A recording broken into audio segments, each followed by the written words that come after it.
เย็นนี้เราจะมาวิ่งขึ้นวัดกุบาลานสูงครับที่โรงเรียนจะครับไดโน่ที่เส้นชัยเรานะครับ จะวิ่งไปครับเรามาขึ้นยานครับ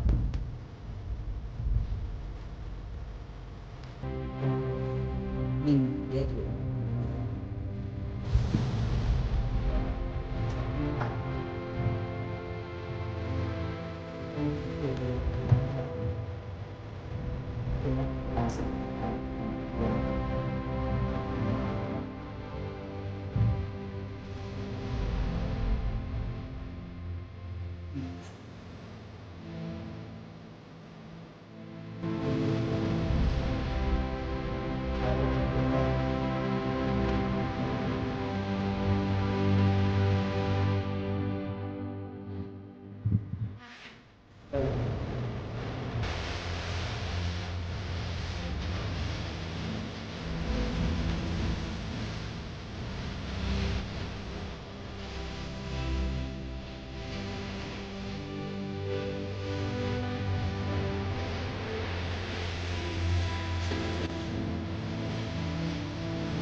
ดอกบัวสวยๆครับผม